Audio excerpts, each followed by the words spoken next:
Good morning friends, स्वागत है आपका अपने प्यारे favourite YouTube channel RBSC online classes में।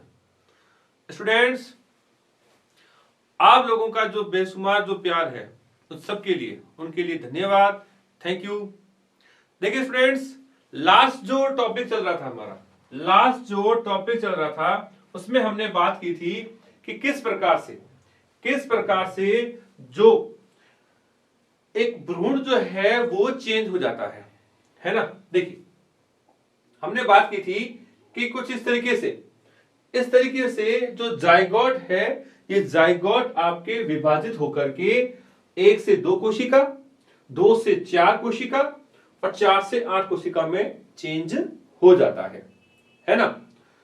तो इस दौरान जो है ये आपकी कंप्लीट जो स्ट्रक्चर है वो मैच्योर हो जाती है और उसको फिर हमने देखा था इस तरीके से अगेन, है ना, कि जो एक जाइगोट है, जाइगोट ये आगे आपके किसमें चेंज हो जाता है, एक भ्रूण के अंदर चेंज हो जाता है, जिसमें ये था माइक्रोपाइलर एंड और नीचे वाला जो पार्ट था ये आपका होता है चलाजा एंड, है ना।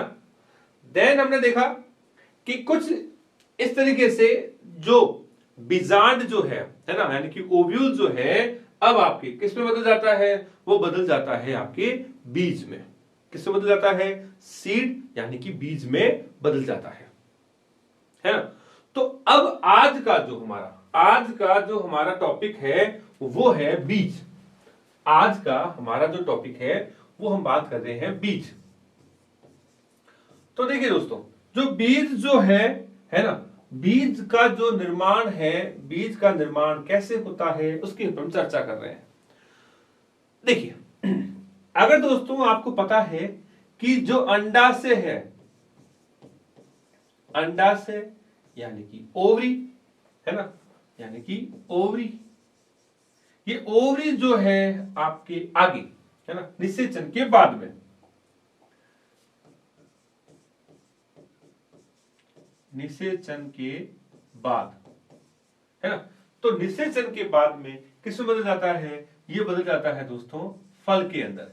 किसमें दोस्तों, फल यानी कि फ्रूट के अंदर ये चेंज हो जाता है ना। देन इसी तरीके से हमने बात की कि जो बीजांड है ना, यानी कि ओव्यूल, ये ओव्यूल जो है, ये ओव्यूल भी निषेचन के बाद, है ना, निषेचन के बाद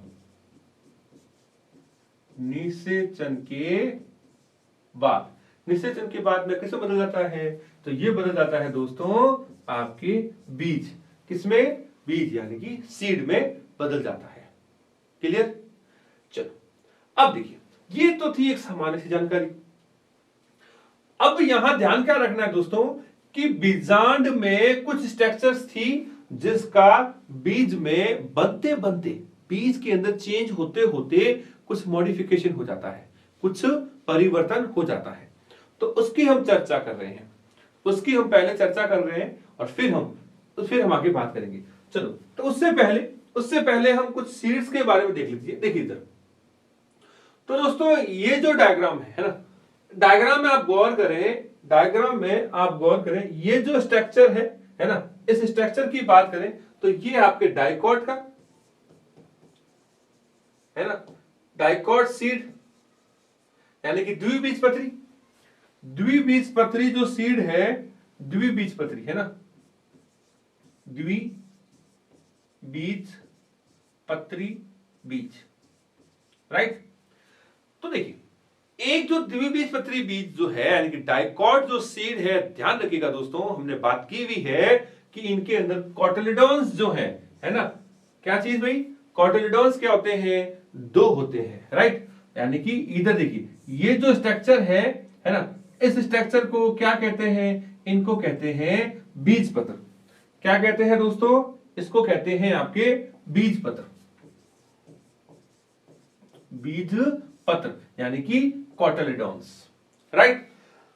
तो जो डेवलपमेंट के दौरान जो कोटिलेडोन्स बनते हैं वो कितने बनते हैं, 2 बनते हैं, है ना। कितने बनते हैं, 2, जो भी हमें यहां देखा था इधर इस तरीके से 2 जो कोटिलेडोन्स है वो इस तरीके से इसमें ग्रो करते हैं। क्लियर। तो 2 कोटिलेडॉन्स होने की वजह से इनको क्या कहा गया है, द्विबीजपत्री यानी कि डाइकोटिलेडॉन्स, या शॉर्टकट में कहते हैं डाइकॉट सीड। क्लियर। अब इनके भागों के बारे में बात करें तो देखिए दोस्तों, यहां गौर से देखिएगा, मैं यहां इसको दोबारा से ड्रॉ करके आपको बता रहा हूं कि इस तरीके से जो ये स्ट्रक्चर है ना, तो ये जो स्ट्रक्चर है इसकी हमने बात की थी कि ये जो स्ट्रक्चर है, इधर देखिएगा,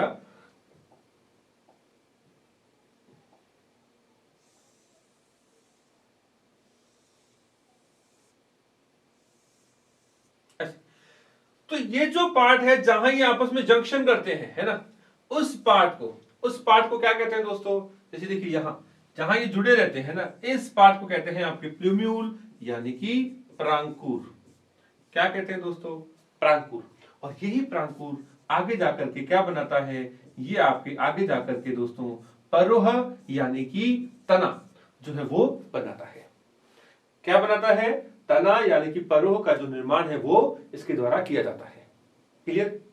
और आगे बात करें कि इनका मिड का जो ये भाग है ना, बीच का ये जो भाग है, इस भाग को कहते हैं आपके हाइपोकोटाइल। क्या कहते हैं, हाइपोकोटाइल, या इसको इसको कहते हैं अधिस्फीतिका यानी कि ऊपर का जो पार्ट है, यानी कि हाइपोकोटाइल कहते हैं। क्लियर। एंड देन इसके नीचे का जो ये पार्ट है, इस पार्ट में यहां आप गौर से देख सकते हैं कि यहां की जो सेल्स है इसको क्या कहते हैं, निलंबक। तो निलंबक के पास वाली ये जो कोशिकाओं का समूह है ना, इन कोशिका के समूह को कहते हैं आपके मूलांकुर। क्या कहते हैं दोस्तों, मूलांकुर। और इन्हीं मूलांकुर से आगे दोस्तों बनती है मूल, यानी कि आपके रूट भी कह सकते हो या जड़, या आप कह सकते हो जड़। तो जड़ों का जो निर्माण है दोस्तों वो मूलांकुर वाले भाग से होती है। अब इंपॉर्टेंट चीज क्या है कि प्रांकुर और इसके बीच का जो ये भाग है, इनके बीच की कोशिकाओं को दोस्तों कहते हैं भ्रूणीय अक्ष। क्या कहते हैं मेरे दोस्तों, इसको कहते हैं भ्रूणीय अक्ष, एम्ब्रियोनल एक्सिस कहते हैं, भ्रूणीय अक्ष कहते हैं, है ना। तो ये जो स्ट्रक्चर्स है ये आपको बीज में देखने को मिलेगी। इसी तरीके से दोस्तों अगर बात करें कि जो मोनोकॉट है ना, मोनोकॉट में ध्यान रखिएगा दोस्तों, एक तो इंपॉर्टेंट चीज क्या है कि इनके अंदर जो कोटिलेडॉन्स है ना, कोटिलेडॉन्स कितने होते हैं, कोटिलेडॉन्स दोस्तों होते हैं इनके अंदर आपके एक, है ना, कितने होते हैं, एक, जिनमें आगे ध्यान रखिएगा ऊपर का जो ये पार्ट है इसको बोलते हैं स्कूटेलम। ये एक बीजपत्री की है ना, स्कूटेलम जो है ये एक बीजपत्री की यानी कि मोनोकॉट की विशेषता होती है। देन आगे बात करें कि इनके अंदर सूट अपेक्स जो है, सूट अपेक्स के ऊपर एक कैप की तरह स्ट्रक्चर होती है। देखिए दोस्तों मैं यहां ड्रॉ करना चाहूंगा कि देखिए इस तरीके से मान लीजिए ये एक बीजपत्री का सीड है, तो उसका ये जो पार्ट है ना, इस पार्ट को कहते हैं आपके प्रांकुर यानी कि सूट अपेक्स, और ये जो पार्ट है यहां, इस पार्ट को कहते हैं आपके रेडिकल यानी कि मूलांकुर, है ना। तो गौर से सुनिएगा दोस्तों कि इनके ऊपर एक कैप की तरह स्ट्रक्चर होती है, इनके ऊपर एक कैप की तरह स्ट्रक्चर होती है, और उन्हीं कैप को क्या कहते हैं दोस्तों, कोलियोप्टाइल। क्या कहते हैं दोस्तों, कोलियोप्टाइल। और इसी तरीके से रूट के नीचे वाला जो ये जो पार्ट है उसको बोलते हैं कोलोराइजा। क्या कहते हैं, कोलोराइजा, है ना। और इसको कहते हैं आपके, इसको क्या कहते हैं दोस्तों, इसको कहते हैं आपके कोलियोप्टाइल, क्या कहते हैं, कोलियोप्टाइल। और ये ध्यान रखना दोस्तों, दोनों ही इंपॉर्टेंट नेम है। क्या कहते हैं दोस्तों, एक को कहते हैं आपके कोलियोप्टाइल और एक को कहते हैं कोलोराइजा, जो कि रूट के ऊपर यानी कि जो रेडिकल जो पार्ट है, रेडिकल के सराउंडिंग की यानी कि यहां की जो कोशिकाएं हैं उनको कहते हैं, और ठीक इसी तरीके से सूट अपेक्स के ऊपर की जो कोशिकाएं हैं, है ना, इन कोशिकाओं को कहते हैं आपके कोलियोप्टाइल। एक चीज, दूसरी चीज ध्यान रखना दोस्तों एक बीजपत्री जो बीज होते हैं, है ना, मोनोकॉट जो सीड्स होते हैं, इनमें ध्यान रखिएगा भ्रूणपोष जो है वो आपके पाए जाते हैं, कारण कि फूड के रूप में, है ना, भोजन के रूप में इनमें स्टोर रहता है। ठीक है दोस्तों, तो ध्यान रखिएगा दोस्तों, ये जो डायग्राम बनाया है, ये डायग्राम आपको समझाने के लिए, ये जो डायग्राम ड्रॉ किया है, ये आपके जो मोनोकॉट है ना, मोनोकॉट के डायग्राम को यहां ड्रॉ किया गया है। क्लियर? चलो आगे देखें दोस्तों, कुछ जो बीज है उनके उदाहरण की बात करें तो ये आपके कुछ सामान्य जो बीज है उनके उदाहरण, जिसमें देखिएगा ये अलग अलग, ये देखिए ये आपके जैसे मोनोकॉट है, ये इंपॉर्टेंट है, ध्यान रखना दोस्तों। मोनोकॉट जो सीड है ना, मोनोकॉट जो सीड है उसके अंदर आपने ये जो गेहूं का जो एग्जांपल लिया अगर, तो ये इंपॉर्टेंट है।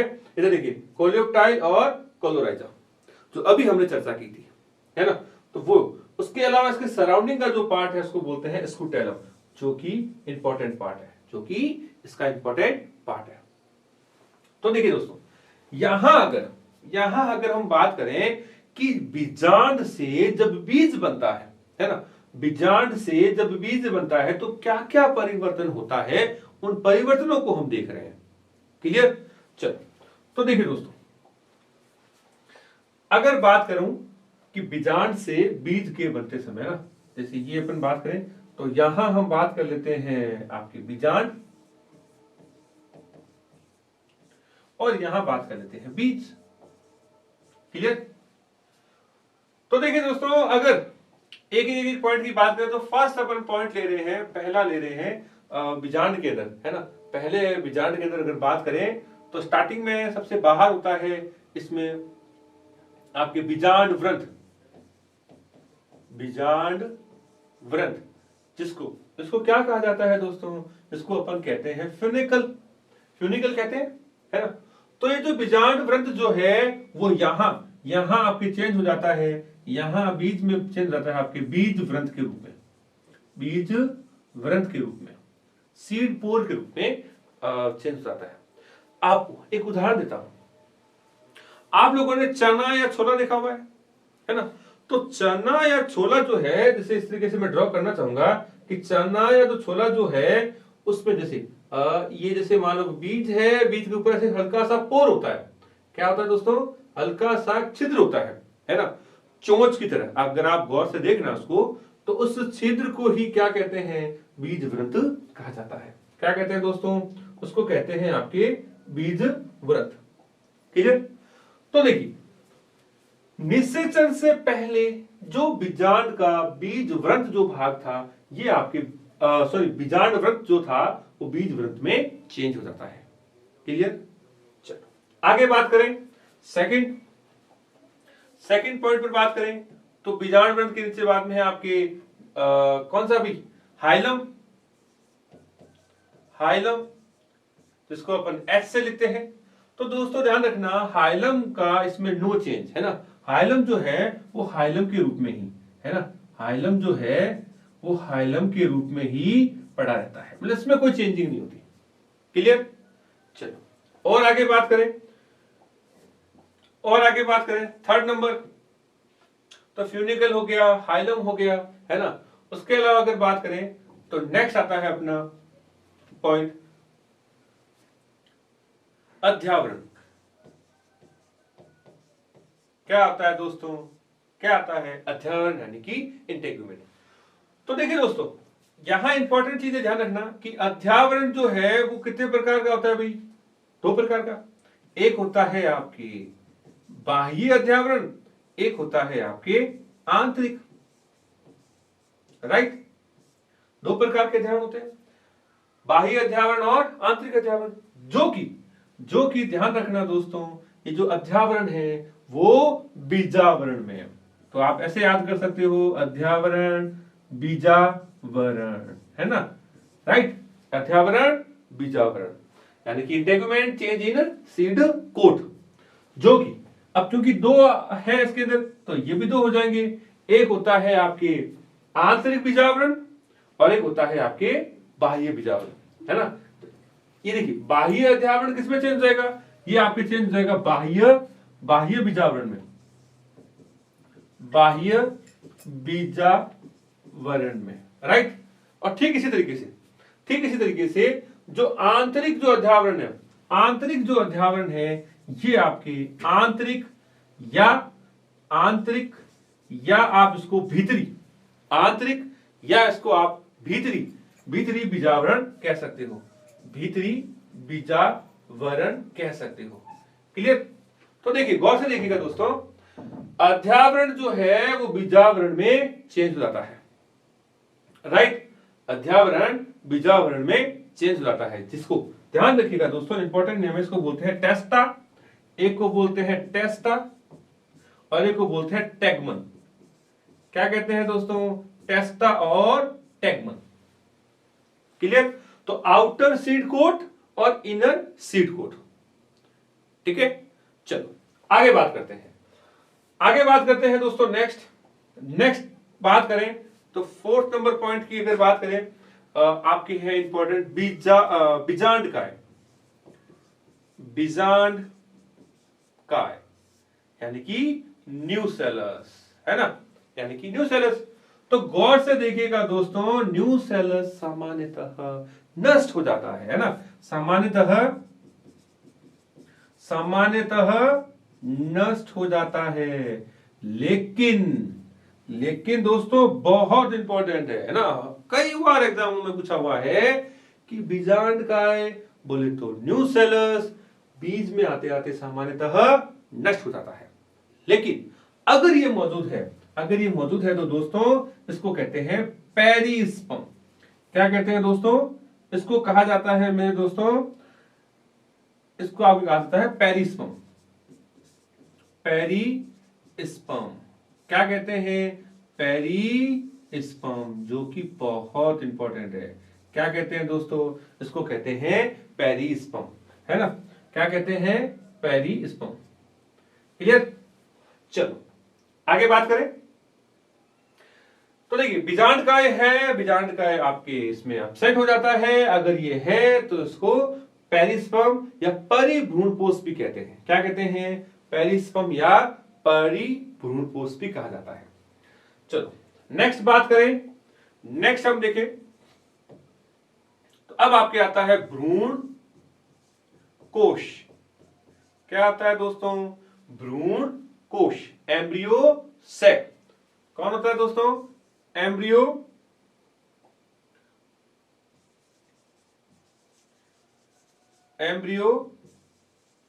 सैक। अब एम्ब्रियो सैक में हम बात करें तो एम्ब्रियो सैक में दोस्तों ध्यान रखना, पहला जो पॉइंट है एम्ब्रियो सैक में, पहला अगर बात करें तो फर्स्ट अपन स्टार्ट कर देते हैं, तो अंड कोशिका। क्या है दोस्तों? अंड कोशिका यानी कि एग सेल। तो ये अंड कोशिका जो है दोस्तों क्या बनाती है? ये बनाती है आपके भ्रूण। आगे जाकर के क्या बनाती है दोस्तों? भ्रूण यानी कि एम्ब्रियो। देन इसका सेकंड अगर बात करें, सेकंड दोस्तों सहायक कोशिका यानी कि सब्सिडरी सेल। तो ये सहायक जो कोशिका है वो ध्यान रखना दोस्तों, सामान्यतः है ना, नॉर्मल एवरेज अगर बात करें तो क्या हो जाता है? ये नष्ट हो जाती है। देन बात करें आपके ध्रुवीय कोशिका।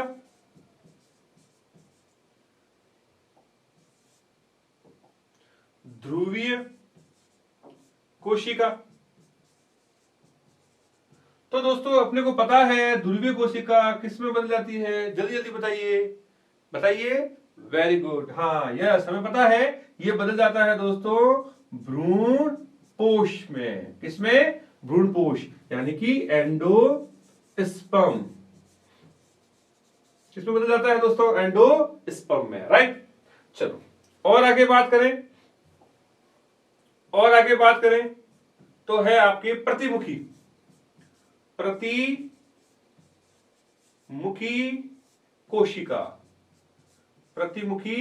कोशिका यानी कि एंटीपोडल सेल। और एंटीपोडल सेल्स का क्या होता है दोस्तों? एंटीपोडल सेल्स भी जनरली नष्ट आपके हो जाती है। क्या हो जाती है? नष्ट हो जाती है। तो ये था दोस्तों आपकी एक बीजांड का बीज में जब परिवर्तन होता है तो क्या क्या परिवर्तन होते हैं।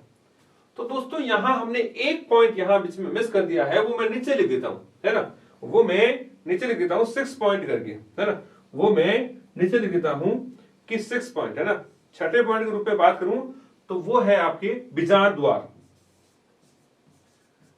बीजांड द्वार यानी कि माइक्रोपाइलर एंड, है ना। माइक्रोपाइलर जो एंड है, जो इसमें आपके बीज द्वार को कह सकते हो उसके रूप में। 6 नंबर जो पॉइंट है, तो बीजांड द्वार जो है वो एज इट इज रहता है ना, तो उसमें आप कह सकते हो नो चेंज, या नो चेंज को आप यूं कह सकते हो कि जैसा है वैसे ही, तो उसको आप यूं ले सकते हैं, इसको आप बीज या बीजांड द्वार भी कह सकते हो, है ना। क्या कह सकते हो, बीजांड द्वार को आप बीज द्वार, है ना, या बीजांड द्वार का बीजांड द्वार ही कह सकते हो, बीजांड द्वार, राइट। यानी कि बीजांड द्वार में कोई चेंजिंग नहीं होती, यानी कि माइक्रोपाइलर में कोई चेंजिंग नहीं होती। तो दोस्तों ये है आपका एक बीज का, बीजांड का बीज में जब परिवर्तन होता है तो क्या क्या चेंजिंग होती है, तो ये इस तरीके से चेंजिंग होती है। क्लियर दोस्तों? चलो अब आगे बात करें। उम्मीद करता हूं कि आपको यहां तक समझ में आ रहा होगा। तो दोस्तों ज्यादा से ज्यादा लाइक कीजिएगा, है ना। अगर आपने लाइक नहीं किया है तो फटाफट लाइक का बटन दबाइए, है ना। लाइक ज्यादा से ज्यादा कीजिएगा। चलो दोस्तों अब हम बात करें कि बीज का प्रकार। अब हम बात कर रहे हैं दोस्तों बीज का प्रकार, है ना। तो बीजों के प्रकार,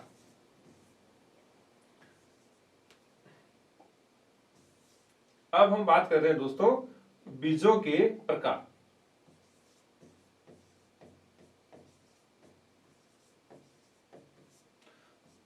देखिए दोस्तों बीज जो है ये ध्यान रखिएगा दोस्तों, भ्रूणपोष के आधार पर, है ना। बीज में ध्यान रखना, बीज में भ्रूणपोष हो भी सकता है और नहीं भी हो सकता है ना। तो इंपॉर्टेंट है दोस्तों, ध्यान रखिएगा बीजों को भ्रूणपोष यानी कि एंडोस्पर्म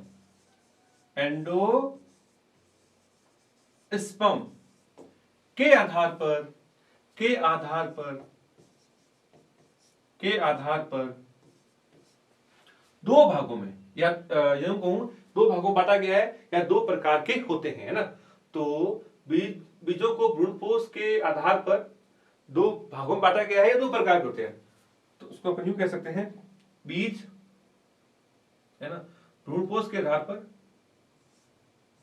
हाँ, बीज भ्रूणपोष के आधार पर दो प्रकार के होते हैं। क्या होते हैं? दो प्रकार के होते हैं, दो प्रकार के होते हैं, राइट। कि बीज जो है भ्रूणपोष यानी कि एंडोस्पर्म के अकॉर्डिंग दो प्रकार के होते हैं। तो फर्स्ट बात करें दोस्तों, एक होता है आपके, फर्स्ट जो है वो होता है आपके भ्रूणपोषी बीज, भ्रूणपोषीय बीज, राइट। और इसको आप कह सकते हैं एल्ब्यूमिनस,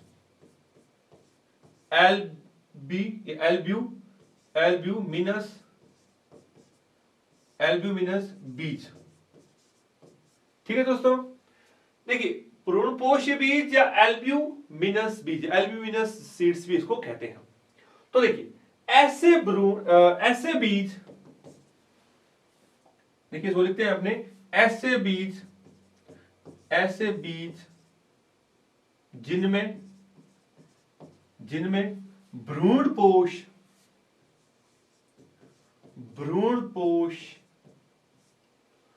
ऐसे बीज जिनमें भ्रूणपोष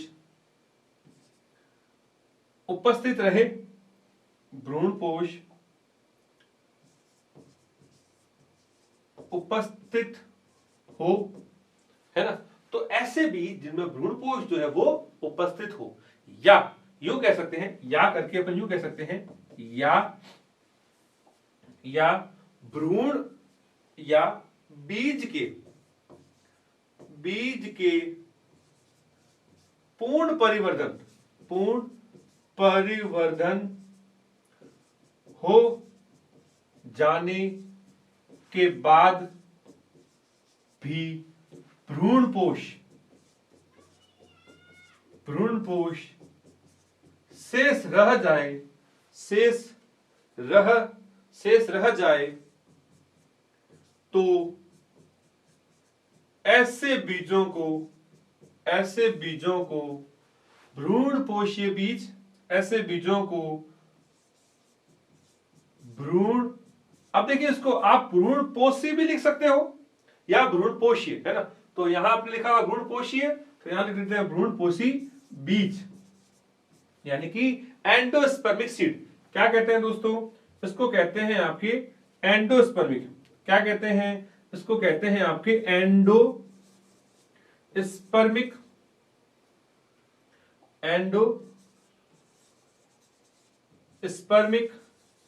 सीड कहते हैं। क्या कहते हैं दोस्तों, endospermic seed, and it's also called albuminous seed, और इन्हीं को एल्ब्यूमिनस सीड कहते हैं, है ना। तो ऐसे बीजों में ना, तो आगे बात करें, ऐसे बीजों में भ्रूणपोष भोजन या पोषण का कार्य करता है ना, भ्रूणपोष भोजन, है ना, या पोषण का कार्य करता है, राइट। कि जो फूड का जो सोर्स है ना, जब बीज को आगे अंकुरित होने के लिए जो आवश्यक भोजन या पोषण चाहिए उसका कार्य करता है। और दोस्तों अगर उदाहरण की बात करें तो उदाहरण में है आपके सभी एक बीज, है ना, एक बीज पत्री पादप, जो भी मोनोकॉट प्लांट्स हैं, लाइक अगर बात करें आपके गेहूं, चावल, बाजरा आदि, मक्का, तो जो भी एक बीजपत्री जो भी प्लांट्स है उनके अंदर आपके भ्रूणपोषीय प्रकार का बीज पाया जाता है। क्लियर। चलो नेक्स्ट बात करें, दूसरा ले अपने इसमें, तो दूसरा जो है आपके दोस्तों वो है अभ्रूणपोषीय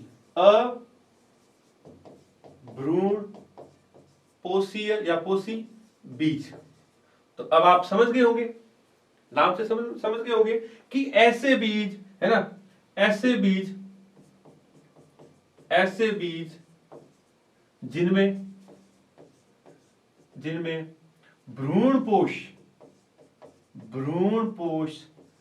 शेष नहीं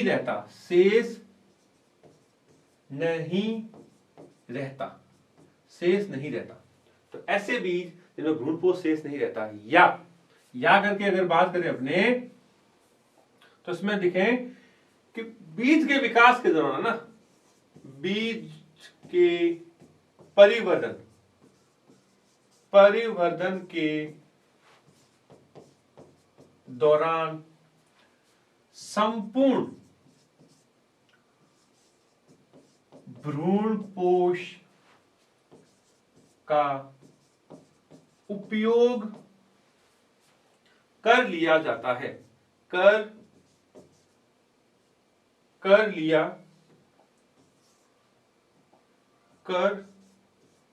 लिया जाता है, राइट। तो ऐसे बीज जिनके अंदर संपूर्ण भ्रूणपोषों का यूज कर लिया जाता हो, तो उनको अभ्रूणपोषीय यानी कि क्या कहते हैं, भी कर लिया जाता हो, उन्हें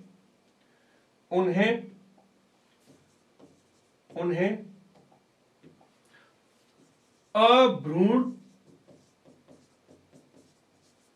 बीज या क्या कहते हैं, नॉन एंडोस्पर्मिक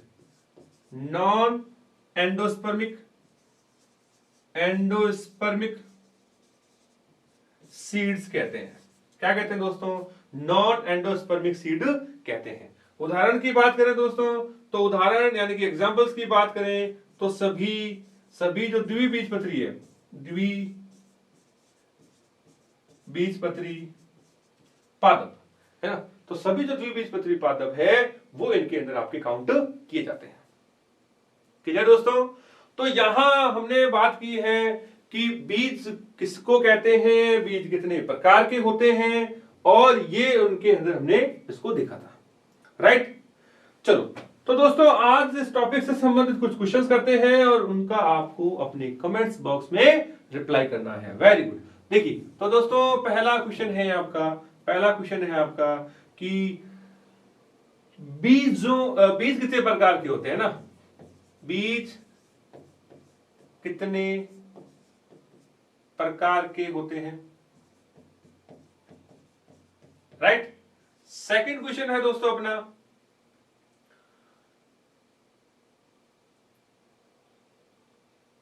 बाह्य बीजावरण को क्या कहते हैं, और क्या कहते हैं ना, और क्या कहते हैं, राइट। थर्ड नंबर क्वेश्चन की बात करें तो द्विबीजपत्री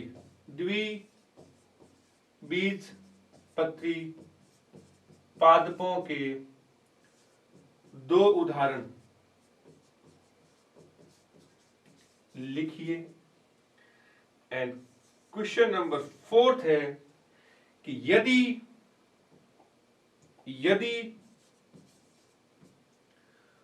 बीजांडकाय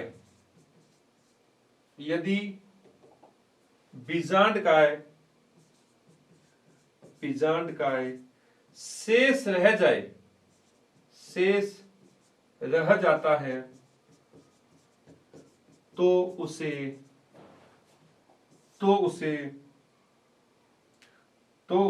क्या